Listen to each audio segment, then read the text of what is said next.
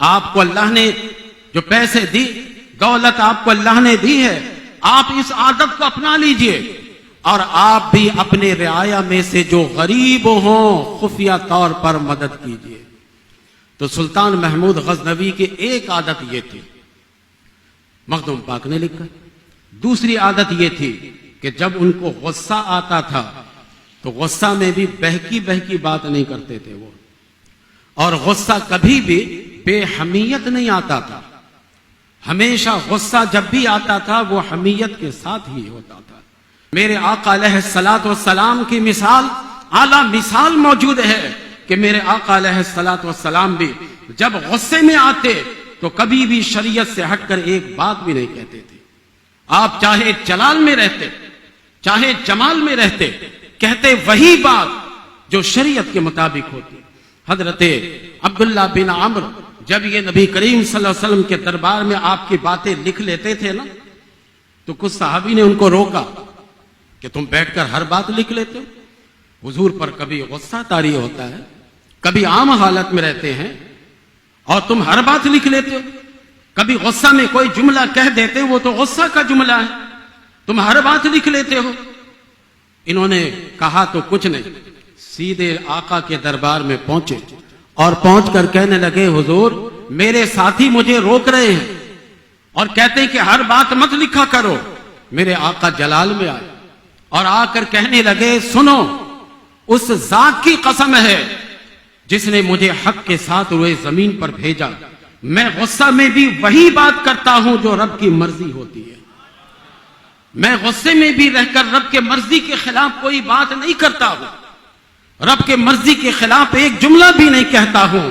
ہمارے سامنے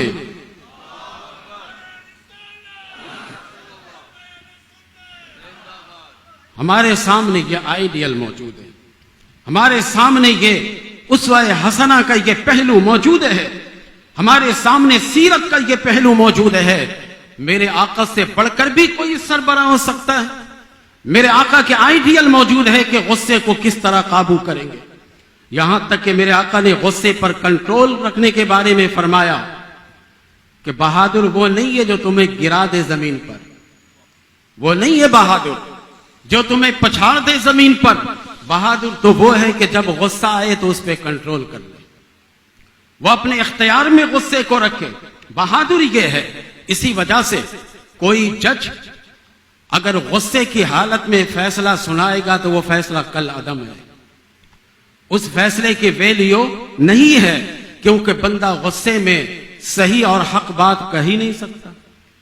تو میرے مخدوم نے سلطان محمود غزنوی کا یہ دوسرا پہلو انہیں بتایا کہ اے ہوشنگ، آپ اس پہلو کو بھی اپنائیے گا اور آپ کبھی بھی غصے میں آ کر داہی تباہی کا کام مت کیجیے گا، آپ تاریخ کا مطالعہ کیجیے گا تو وہی بادشاہ تباہ ہو گیا کہ جو بادشاہ غصے میں آ کر رعایا پر برسنے لگتا تھا، جو بادشاہ غصے میں بھی حق کا ساتھ نہیں چھوڑتا تھا وہ کافی طویل اقتدار پر رہ کر گیا۔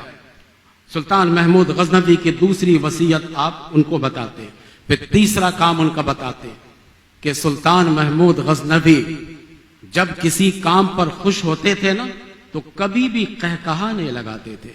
تو دیکھیں میرے آقا کا یہ فرمان آپ نے سنا، لا تغضب، حضور صلی اللہ علیہ وسلم نے فرمایا کہ تم چاہتے ہو کہ میں تمہیں بہترین نصیحت کر دوں تو سب سے بہترین نصیحت میری یہ ہے کہ غصہ مت کرنا، غصہ مت کرنا۔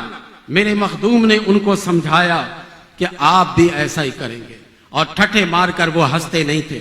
تین ہو گئے نا، پہلا کیا بتایا تھا کہ انعام دیتے تھے، تیسرا یہ کہ غصہ نہیں کرو، غصہ میں کوئی بہکی بات مت کرنا، تیسری بات یہ کہ قہقہا مار کر نہیں ہنستے تھے، تبسم فرمایا کرتے تھے۔ چوتھی بات جو سلطان محمود غزنوی کی عادت تھی، آپ نے تاریخ کے حوالے سے ان کو سمجھایا کہ سلطان محمود غزنوی رحمت اللہ تعالی علیہ جب بھی اکیلے میں ہوں یا لوگوں کے ساتھ دربار میں بیٹھے ہوں تو ایسے ادب سے بیٹھتے تھے کہ جیسے کسی بزرگ کے سامنے بیٹھا جاتا ہے۔ تو یہ سلطان محمود غزنوی رحمت اللہ تعالی علیہ ہمیشہ